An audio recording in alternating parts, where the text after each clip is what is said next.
sebenarnya kuliah di Jepang tuh mudah. Ya, Pak Mauna. Kalau disuruh tips, yang penting tipsnya itu adalah pertama jujur. Jadi selama 6 bulan itu saya harus menghabiskan 3 buku itu.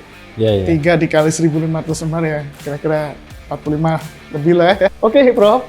Awalnya oke aja. Begitu dijalani, beratnya minta ampun itu, Pak. Bagi sahabat-sahabat OMB, inti sama profesor itu penting ya. Walaupun di awal dia keras. Betul. Diusir ya. Mental itu yang paling saya dapat dan kena banget itu adalah integritas itu tadi, Pak. Integritas. Tepat waktunya itu. Orang Jepang itu kalau telat sedetik aja, berarti tinggal saya, Pak.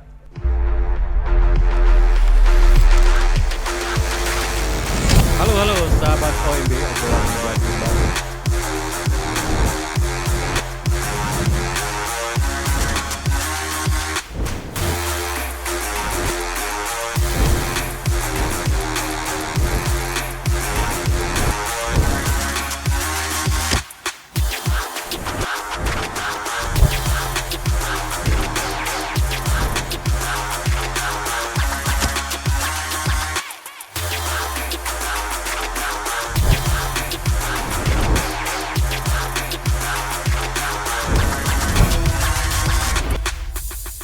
Halo sahabat OMB, sahabat obrolan banyak bundar.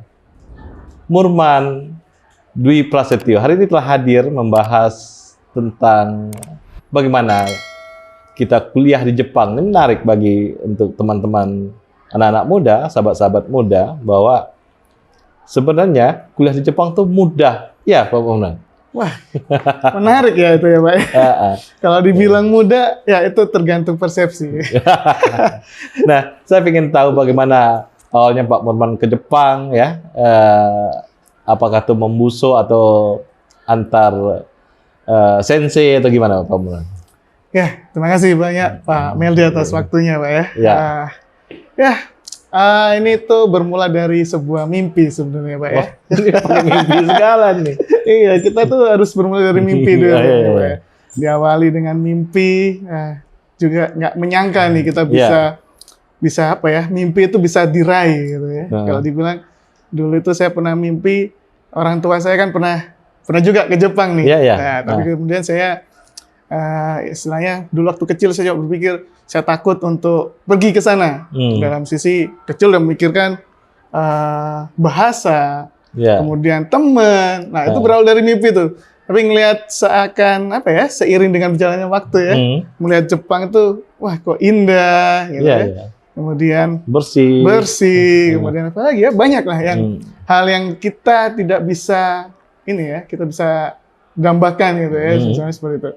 Nah, awalnya dari situ, kemudian dari mimpi itu saya beranjak lebih tepatnya mimpi itu perjalanan yang panjang bagi saya. Baru terwujud di 2016. 2016 saya coba istilahnya keberuntungan lah ini ya. Hidup itu kalau nggak beruntung ya pasti akan ada hal-hal yang lain yang kita coba gitu ya. Nah, ini kita coba keberuntungan, istilahnya ada faktor X yang membantu. 2016 saya mencoba untuk berjuang di situ, mencari beasiswa terutama. Di 2016 kebetulan karena terinspirasi tadi ya, orang tua sudah pernah ke Jepang di Hiroshima University, jadi ya istilahnya ya udah nggak ada salahnya nih kita mau ke sana lagi, kita coba lagi. Kebetulan penasaran juga nih Hiroshima University itu seperti apa. Ya udah akhirnya 2016 saya coba memberanikan diri mendaftar. Awalnya dari beasiswa dulu, saya cari beasiswa dulu. Setelah beasiswa cari info-info, kemudian yang uniknya pada waktu cari profesor ini, Pak. Hal yang tidak bisa ilmu mencari profesor diutarakan supaya orang terinspirasi. Baik. Hal yang unik itu ya kebetulan cari profesor itu istilahnya kalau saya itu bahasa Jawa apa itu ya? Pas kebetulan ada gitu, Pak. Jadi pas saya main kebetulan waktu itu saya ada semacam pertemuan. Jadi pertemuan antar fakultas, waktu datang di Fakultas Teknik Perkapalan di ITS. Dari situ saya mencoba berkenalan dengan salah satu profesor yang kebetulan sekarang almarhum itu ya bapaknya, profesor tersebut. Nah, kemudian saya berawal dari ngobrol Kemudian dari ngobrol itu saya dikenalkan satu profesor yang ada di Jepang. Nah, silakan Mas, hubungin kontak profesor ini. Nah, dari profesor yang almarhum ini, saya coba mengkontak. Nah, saya kontak seminggu lewat email ya Pak. Lewat email, saya bikin proposal seadanya. Dan dari seminggu itu, kebetulan profesor ini datang ke ITS, ke teknik perkapalan. Dari sana preparation saya ya seadanya juga. Ibarat kata, wah ini nggak ada jadwal, nggak ada apa. Kemudian ditelepon, yaudah nih Mas, itu ada profesor nih datang. Nah, udah gayung bersambut, saya persiapkan, saya bawa presentasi lah saya di sana. Presentasi, kemudian presentasi terkait dengan S3 saya mau ngapain, kasus yang akan dibahas nanti ngapain, metodenya ngapain, itu saya presentasikan. Kemudian dari presentasi tersebut ada ketertarikan nih dari profesor itu. Profesor itu bilang, oke lah, ini bisa kita kembangkan gitu ya ke Hiroshima. Nanti profesornya bisa kita pilihkan dari sana. Karena kebetulan waktu itu saya datangnya di Fakultas Teknik Perkapalan. Nah, kebetulan yang saya ingin adalah kita menggali suatu algoritma. Nah, kalau di kapal ini beda nih. Nah, kita coba yang ke cybernetics. Nah, akhirnya saya kecemplung ke sana, Pak. Nah, dapat profesor di sana. Oke, dia kembali lagi ke Jepang, balik ke ini di email gitu. Kemudian saya dapat emailnya. Saya kaget juga. Ini profesornya udah ketemu. Itu dalam jangka waktu hampir 2 minggu atau 3 mingguan. Kira-kira seperti itu, Pak. Dapat, kontak lagi, kirim lagi, sambil saya cari beasiswa. Dari sana, ya udah. Akhirnya beasiswa dapat? Alhamdulillah dapat, Pak. Nah, itu tadi, laki ya. Kembali lagi ke laki dengan beasiswa ini, LPDP, nah, kita berjuang. Nah, itu pun ada drama lah ya. Pasti ada dramanya. Ada dramanya. Ini cerita drama dulu. Ini gimana dramanya? Wah, macam-macam. Pak Deddy banyak dramanya. Wah, drama saya itu sebenarnya drama saya bilang perjuangan sedih ya. Ya, nggak sedih-sedih amat gitu ya. Iya. Emang banyak yang harus dikorbankan. Terutama korban saya adalah ini ya, keluarga. Keluarga saya waktu itu istri saya lagi di Balikpapan bekerja di sana. Anak pertama saya nggak ditengok gitu ya. Saya mencari beasiswa. Kemudian habis beasiswa, di proses pencarian beasiswa itu ngurusin administrasi dan apa sampai saya kecelakaan. Nah, kecelakaan segala? Iya, saya ada kecelakaan itu, Pak. Apa kecelakaan mobil? Kecelakaan pakai motor. Oke. Ya, pakai motor pada waktu belok, ditabrak. Nah, ini kaki kiri saya ini patah gitu. Wah, itu dramanya. Mencari beasiswa untuk sekolah itulah dramanya. Saya harus berkorban banyak ini. Dari sana. Oke, bahkan yang saya paling ingat banget tuh pada waktu seleksi beasiswa LPDP itu saya harus ke lokasi, itu masih pakai tongkat saya, Pak. Oh iya? Pakai krek gitu ya. Pakai krek, kemudian... Nah, ini tip wawancara LPDP gimana nih? Wah, tips wawancara LPDP itu, ya biasanya sih, ini karena sudah lama ya, coba saya mengingat kembali nih, Pak. Kalau disuruh tips, yang penting tipsnya itu adalah pertama jujur. Jujur ya. Apa adanya. Apa adanya. Ketika kita mengisikan suatu aplikasi, itu isikan aja aplikasi secara jujur. Kalau kita mau upgrade CV, CV-nya kita juga harus jujur gitu, Pak. Jadi ya, kalau bisa skill Python ya, programming, udah skillnya dituliskan. Tapi kalau nggak basic skill aja belum punya, ya mungkin bisa disimpan dulu lah dalam hati dulu, belajar dulu, training dulu, baru boleh dituliskan. Gitu. Nah, setelah itu LPDP. Setelah LPDP dapat diumumkan setelah berapa tuh? Setelah prosesnya lumayan panjang ya. Kalau LPDP itu sebenarnya saya 2015 tuh udah dapat sekolah. LOA udah dapat di tahun itu.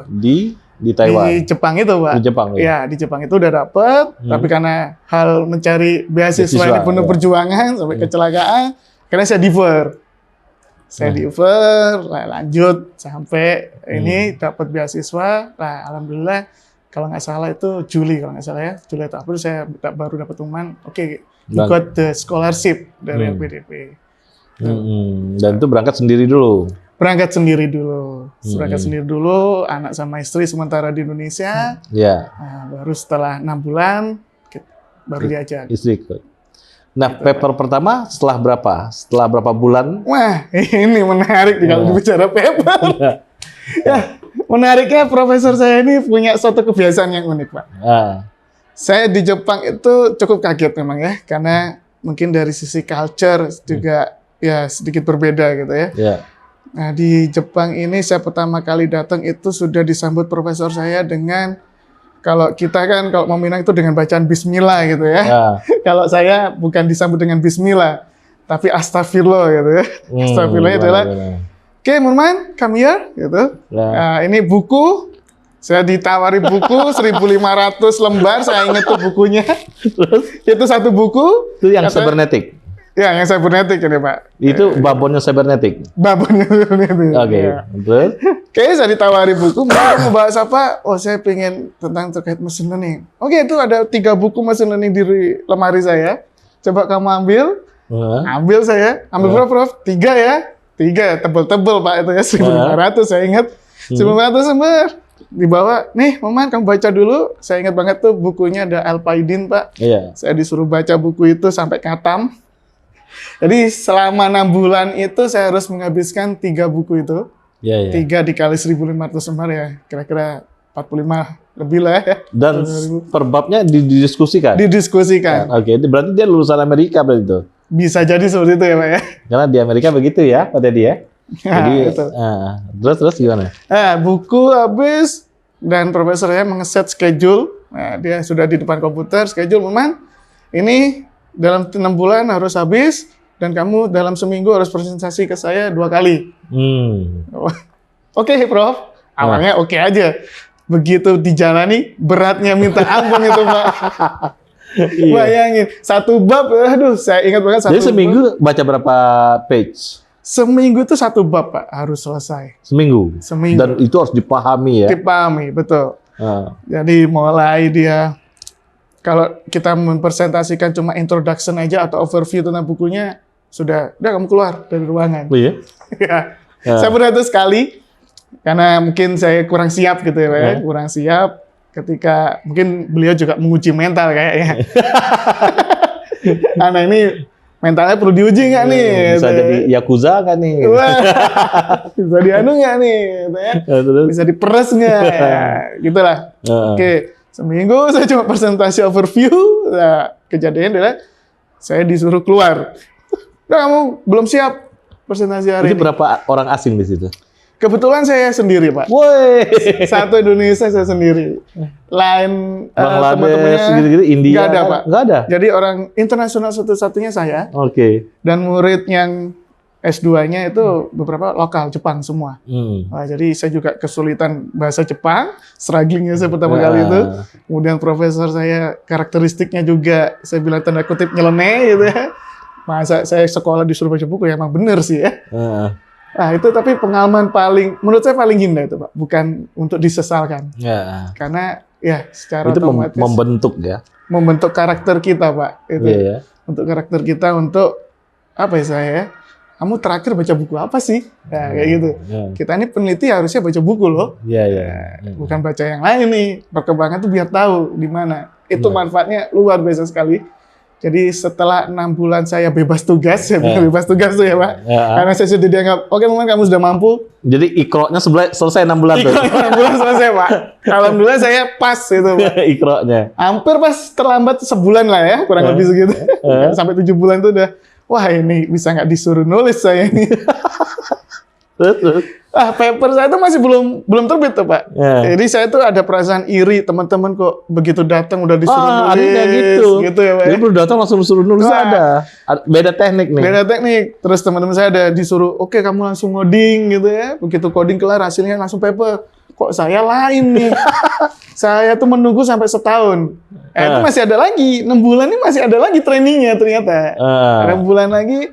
Ternyata 6 bulan lagi saya disuruh ngapain, Pak? Saya disuruh ngajar mahasiswa Jepang. Disuruh ngajar? Betul. Saya cuma geleng-geleng. Ini buat ngapain saya ngajar mahasiswa Jepang? Jadi nanti saya research asistennya beliau lah ya. Kalau beliau lagi ada tugas, saya disuruh nampingin. Nah, terus saya ini mahasiswa S3, kok nggak disuruh paper nih? Profesornya kok santai gitu ya. Ya, saya udahlah, apa kata profesor nih, istilahnya di sana tuh manut aja lah gitu Samyak ya. nawatokna. Iya, samyak nawatokna, manut aja apa yang terbaik gitu. Ada, oke lah, habis setelah itu, oke, setahun masih sama prosesnya. Begitu tahun mau mendekati tahun kedua nih, Pak. Baru. Dah, case-mu diangkat sekarang. gitu ya. Baru saya, alhamdulillah. Oke, saya diangkat, saya belajar ini algoritma. Tapi begitu tahun kedua dan tahun ketiga mendekati akhir itu seakan mudah, Pak. Jadi trustnya udah mulai bangun deh. Trustnya udah dibangun. Kebangun sama dia. Kebangun seperti. Kebangun ya. Jadi coding saya itu salah. Misalnya saya konsultasi nih, Prof, codingan saya ini kok nggak jalan ya? Kamu gimana? Data gimana? Udah dicek? Sudah. Ini gimana? Cuma gitu aja, Pak. Oh ya udah, itu paling salah di sininya. Saya coba. Oh ya, benar juga. Udah gitu aja. Jadi report sebenarnya kalau di Jepang tuh pada saat semi itu ini ya seminar ya, kita dihadapkan dengan banyak grup gitu, satu grup dia presentasi, ini progresnya ngapain. Saya tuh cuma report 1 lembar aja. Sedangkan orang Jepang tuh bisa sampai berlembar-lembar gitu, Pak. Ada hasilnya. Saya cuma report 1 lembar dan itu cuma poin-poin penting aja yang saya reportkan di situ. Ini poinnya ini, upgrade-nya ini, tuningnya sekian. Udah gitu doang. Dan langsung, yaudah, tulis paper. Tulis paper. Paper saya pertama kali bukan jurnal, conference, Pak. Ini udah tahun kedua nih. Tahun kedua, bayangin. Mulai panik nih. Mulai panik. Akhirnya saya tanya, Prof, kok conference ya?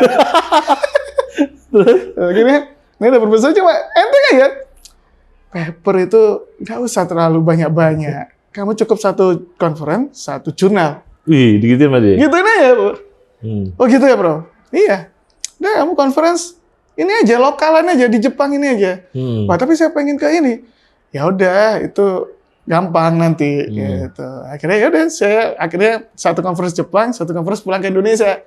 Nah, itu kebetulan beliau kalau ke Indonesia saya ikut ya. Iya, itu intinya. pengen ke Bali deh.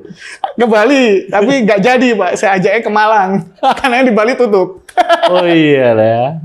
Waktu itu bulan apa gitu ya, yang buka hanya di Malang. Ya udahlah kita Dia juga senang ke Malang ya. Ke Malang senang. Bahkan kita beli nasi goreng. Profesor bilang, ini nasi goreng di Indonesia kok banyak kali yang jual. Gitu. Cahang nih. Kenapa banyak nih? Di Jepang nih makanan mahal ini. Iya, cahang tuh mahal di Jepang. Mahal ini. Oh ya, Prof, coba aja gitu. Cuma saya nggak jamin ya, tanda kutip, higienisnya. Saya bilang gitu. Oh, aman. Belilah dia 1 nasi goreng. Ternyata suka. Oh, ternyata ini makanan mahal di Jepang. Itu yang unik selama saya sama profesor di Indonesia. Jadi keintiman terjadi ya. Keintiman terjadi ya. Alhamdulillahnya di penting ya bagi sahabat-sahabat OMB, intim sama profesor itu penting ya. Walaupun di awal dia keras. Betul. Diusir ya. Diusir ya, Pak. Saya udah berkali-kali. Gimana mental waktu diusir? Awalnya kaget, Pak. Wah, mau pulang nih nggak? Karena saya beasiswa, Pak ya. Mental buat mau pulang kayaknya jangan deh. Ini bisa berapi lagi soalnya. Lebih buruk lagi Lebih nih. buruk lagi nih. Cuma agak gimana gitu. Wah, ini pulang. Malunya nih yang bikin nggak kuat tuh malu gitu ya. Itu pernah saya diusir. Kemudian pernah saya datang terlambat juga pernah. Pada waktu semi, kira-kira jam 1 semi, saya datang itu jam 1:04. Ini waktu sholat Jumat sebelumnya, Pak. Ya, sholat Jumat. Akhirnya dengan pengertian, oke lah, nggak apa-apa, Buman. Emang sholat Jumatnya, setiap hari Jumat saya sering terlambat. Nah, beliau tuh nggak langsung marah kalau saya terlambat. Digali lagi. Buman, kamu kenapa terlambat? Nah, padahal semi kita jam sekian. Oke, saya jelasin. Prof, saya sholat Jumat kalau hari Jumat. Terus saya minta toleransinya. Apakah ada toleransi buat saya? Keterlambatan sekian. Dan seiring berjalan waktu, beliau juga paham nih. Oh, ternyata kalau hari Jumat, Burman ini agak beler gitu, gara-gara Jumatan gitu. Nah, gitu aja sih. Aman. Dia orang Jepang toleransi luar biasa ya. Komunikasi kalau saya bilang ya. Poin pentingnya adalah komunikasi. Gimana kita bisa trust itu adalah komunikasi. Gitu Terus sih, Pak. dia membawa keluarga dari Indonesia nih gimana ceritanya? Di tahun keberapa tuh? Itu ya 6 bulan tadi itu, Pak. Setelah saya itu berhasil itu langsung saya bawa keluarga saya. Wih. Kan kalau dalam waktu tempo 6 bulan keluarga nggak dibawa bisa pening lagi nanti, Pak. Pening ngurusin keluarga di Indonesia. Keluarga yang di sana, kemudian ngurusin anak yang udah mulai ini ya. Terus anak sekolah di sana? Anak saya tuh, ya itu tadi, karena saya khawatir bahasa ya, jadi mau nggak mau, itu anak saya 2 tahun saya selama di Jepang, karena ngantri sistemnya, Pak. Itu homeschooling aja? Bukan homeschooling sih, ya homeschooling ya awalnya, terus kemudian saya masukkan ke Daigaku Koin-nya itu, koinnya istilahnya, nah itu kita ngantri dulu. Kalau yang pengen bahasa Inggris. Oh, takut. Ya, takut bahasanya kan Jadi kacau. kacau. Gitu. Anak saya kan dari Indonesia belum bisa belajar bahasa Jepang, kaget nanti. Anak saya waktu itu umur berapa ya? Yang gede itu 3 tahun, yang kecil masih 6 bulan itu, Pak. Masih baru lahir anak saya gitu. Jadi ya kasihan juga ngelihat, wah udah bahasa baru, lingkungan baru. Nah, jadi kita daftar ke itu dulu, misalnya sekolahnya itu, yang bahasa Inggris tuh ngantri ya. Kita ngantri dulu sama berapa bulan gitu ngantri. Nah, selesai tadi yang conference, akhirnya jurnal. Akhirnya dibolehin jurnal, Pak. Itu hampir tahun terakhir saya. Tahun terakhir. Terus? Tahun ketiga tuh saya jurnal. Jurnal di? Jurnal di waktu itu profesornya tidak membatasi Q1, Q2 tidak ada batasan. Bebas. Karena based on project, Pak. Jadi saya ngerjain project dulu. Ya. Iya. Nah, itu tadi setelah 6 bulan, setahun saya ngerjain apapun ini projectnya beliau, mau itu ada di research assistant ataupun ada project di perusahaan. Nah, itu dari based on projectnya dari situ. Jadi dia tidak mentargetkan saya kamu harus masuk Q1, enggak. Jadi jurnalnya ya udah terserah jurnal apapun, yang penting ini sudah masuk, hasil project ini keluar. Hasil project ini keluar, nanti kita presentasikan ke perusahaan. Dari university dikasih dana juga? Dari university saya nggak terima dana. Oh, nggak terima dana ya? Dana itu paling untuk perjalanan aja sih. Perjalanan aja. Perjalanan aja sama akomodasi lainnya lah. Nggak dikasih gaji asisten itu nggak? Gaji asisten, kayaknya enggak itu, Pak. Enggak, jadi ya sudah bentuk tanggung jawab saya aja. Gitu. Nah, pas udah selesai tahun ketiga, dia bilang, nih kamu sidang, gimana? Wah itu. Tahun ketiga saya juga nanti tuh sebenarnya. Ini saya sidang kapan ya? Teman-teman saya yang seangkatan udah mau lulus semua nih. Nah, akhirnya saya belum memberanikan diri tuh Pak Taya. Diam-diam aja dulu. Diam-diam baik lah. Nanti kalau banyak marah lagi. Iya, terkait ditanya, wah ini kamu belum publish. Terus saya ingat kalau paper saya udah publish, nah itu saya masih ditahan dulu karena ada satu project yang belum selesai waktu itu. Ditahan dulu sama beliau. Wah ini kapan saya mau ini nih? Akhirnya saya nggak sabar, saya coba tanya itu Pak Prof, gimana nih? Apakah saya sudah selesai gitu? Nah waktu itu saya malah ditawarin, gimana kok lanjut lagi aja Murman? Oh gitu? Gitu Pak. Postdoc? Nah, dalam arti tanda kutip kan postdoc. Nah saya kan bilang, wah kalau postdoc beda lagi Prof jalannya nih. Ini kan beasiswa saya. Nanti kalau postdoc gimana? Oh iya, udah nanti gampang gitu. Akhirnya, udah dari situlah, udah kamu maju Murman. Gitu. Oh gitu. Kalau maju itu sebenarnya bukan dari si profesor saya ini kan masih associate profesor Pak sebenarnya. Jadi dia harus punya kebijakan yang lain di atas beliau. Nah itu beliau ini harus menunggu dulu dari yang profesor utama saya. Nah, jadi sebelum sidang saya presentasi dulu di hadapan 3 profesor. Iya, di internal 3 itu. Iya, di 3 itu. Ini proyek yang saya sudah kerjakan, hasilnya ini, algoritmanya ini, kemudian habis dari situ, wah ini tugas akhir saya nanti akan beririsan pakai metodenya ini, tapi case-nya berbeda. Nah, itu saya presentasikan. Hasilnya sekian, ininya sekian. Nah, nggak lama dari situ, mungkin ada komite khusus. Kalau Jepang kan ada komite itu, untuk maju sidang apa enggak. Nah, itu di komite berdiskusi, ya udah. Mungkin seminggu 2 minggu dari itulah, terbitlah kita sidang gitu. Sidang. Yang eksternal dari? Yang eksternal itu dari perusahaan kalau nggak salah ya, saya tuh. Satu orang dari perusahaan. Ada profesor lain? Ada profesor lain juga. 1 orang, intinya ada 3 orang kayak nggak salah. Eksternal itu Pak. Dan internal ada 4 orangan. Jadi profesor, 3 profesor saya, 5 ya nih, 2 profesor dari bidang studi yang lain. Gitu. Yang teman-teman profesor ini juga. Teman-temannya profesor ini. Saya kira kok banyak nih ya yang nonton saya gitu. Nah, ini dari mana aja ya? Dan luar biasa di Jepang itu kalau kita sidang itu tidak mencekam ya. Awalnya tertutup mencekam, Pak. Itu perasaan saya aja kali ya. Mencekam, dia menggali kan orangnya, tidak mencari-cari salah kan. Betul. Malah kita dikasih insight positif lah ya, bukan mencari ini. Jadi awalnya tegang kalau yang tertutup itu ya. 5 orang internal, yang sisanya eksternal. Nih, mau diapain nih, gitu. Akhirnya ya udahlah. Ternyata nggak seseram yang dibayangkan. Makanya, oke, ini mama kenapa nih pakai metode ini? Gitu. Padahal metode yang lain banyak. Nah itu kita defense seperti ini Pak, metodenya berdasarkan kajian ini. Nah akhirnya ya sudah. Nggak lama, kenapa kamu ngambilnya data ini? Gitu. Wah, ya itu tadi ya irisan ininya. Ya pengennya ke sini. Lah nanti kalau di Indonesia gimana nih? Wah sampai pertanyaan gitu. Kalau kamu bawa kembali ke Indonesia apa ini kontribusinya? Nah gitu. Akhirnya saya cerita, ya kemungkinan kalau saya bisa algoritma ini, kita bisa menggali ke kasus-kasus tertentu. Misalnya kalau ke kesehatan, waktu itu saya kan bahasnya ke speech recognition, Pak. Awalnya saya pengen punya project, kalau ke Indonesia saya pulang, saya pengen bantu gimana cara mendeteksi si anak yang audible gitu ya, yang belum bisa ngomong gitu ya, terutama yang disable. Nah, itu kita bantu dengan pengolahan sinyal suaranya. Nah, seperti itu. Nah, itu masih mimpi kita. Mimpi saya sih tepatnya.